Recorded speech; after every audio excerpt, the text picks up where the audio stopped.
C'est l'heure du bulletin Afrique. Bonjour Régis Kofi. Bonjour Rawa Touré.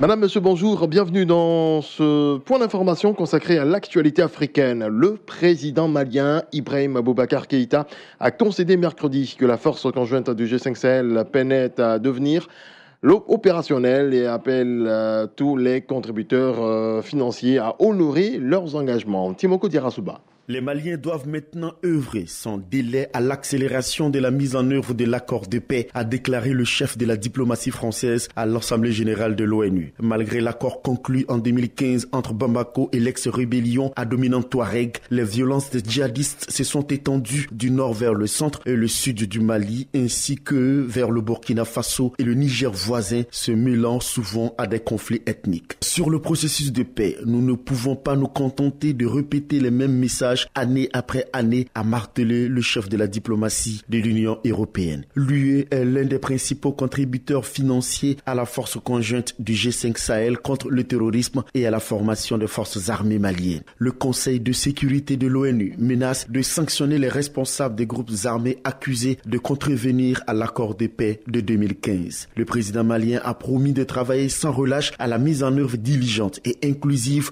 de l'accord, mais a aussi appelé les partenaires du Sahel à honorer leur engagement financier. La volonté politique seule ne suffit pas. Il faut aussi les moyens techniques et financiers adéquats pour le G5 Sahel, a-t-il martelé à la tribune des Nations Unies. Le G5 Sahel, qui doit compter 5000 hommes à terme, a été lancé par le Burkina Faso, le Mali, la Mauritanie, le Niger et le Tchad pour lutter contre les groupes terroristes qui sévissent dans le Sahel. Mais les 414 millions d'euros, soit environ 280 milliards de francs CFA, promis lors d'une conférence internationale des donateurs le 23 février tarde à se matérialiser. On reste au Mali. 7 soldats maliens et un chauffeur civil ont été tués mercredi par des engins explosifs improvisés dans le centre du pays, où l'armée française a par ailleurs largué 120 parachutistes dans le cadre de son opération anti-djihadiste.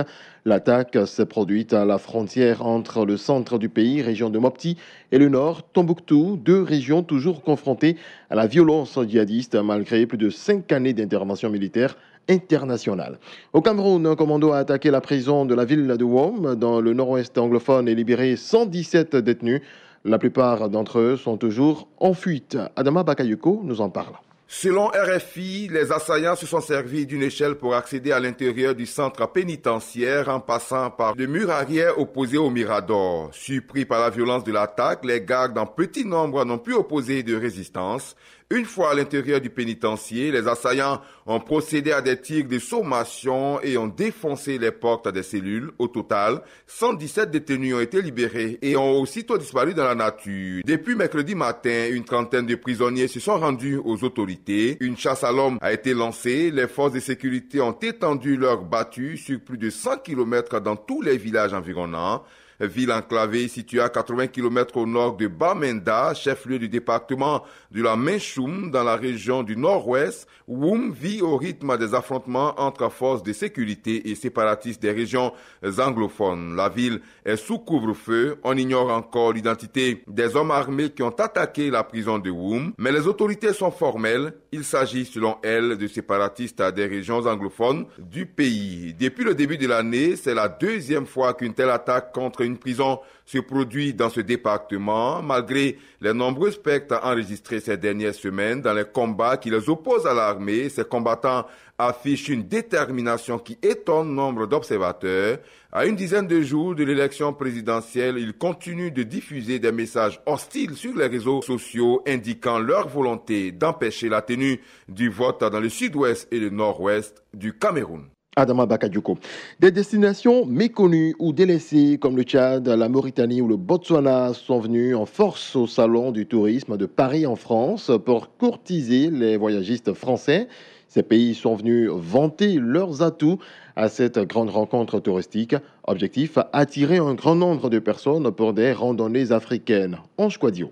encore peu fréquenté par les touristes. Le continent africain suscite cependant un intérêt grandissant. Cette année, ce sont les destinations africaines qui ont la plus forte croissance au sein des voyageurs du monde, souligne à l'AFP Jean-François Riel, PDG d'une agence de voyage. Citant notamment l'Afrique du Sud, la Tanzanie, la Namibie ou l'Éthiopie, ils mettent en avant la vie de grands espaces de nature et d'animaux sauvages et aussi des prestations chères mais impeccables. Certaines destinations africaines n'en sont encore qu'au balbutiement en termes de tourisme. C'est le cas du Tchad. Pour sa première participation au salon professionnel de Paris, N'Djamena a spécialement dépêché sa ministre du développement touristique, de la culture et de l'artisanat. Nous voulons changer l'image du Tchad. Un travail a été fait dans la région pour plus de stabilité, résume Madeleine Alengue, qui reconnaît se lancer dans un travail initiatique de reconnaissance et de localisation de son pays. Le Tchad est dans une nouvelle dynamique. Après presque 10 ans d'absence, la Mauritanie fait son retour sur le salon cette année. Le Quai d'Orsay a allégé ses restrictions de voyage pour plusieurs zones du pays, classées en rouge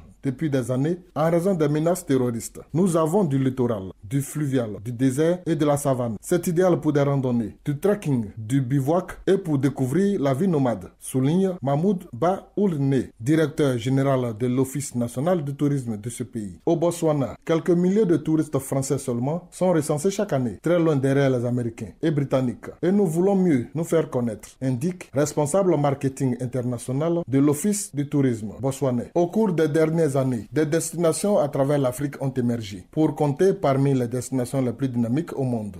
Nous sommes le 28 septembre 2018, jour anniversaire d'un triste événement en Guinée. Le 28 septembre 2009, en effet, au moins 157 personnes qui s'opposaient à la candidature de Moussa Dadis Camara à la présidentielle étaient massacrées dans le stade de Conakry. 9 ans après, les familles des victimes attendent toujours un procès. Voilà, c'est la fin de ce coup d'œil sur l'actualité africaine. Merci à toutes et à tous de votre attention.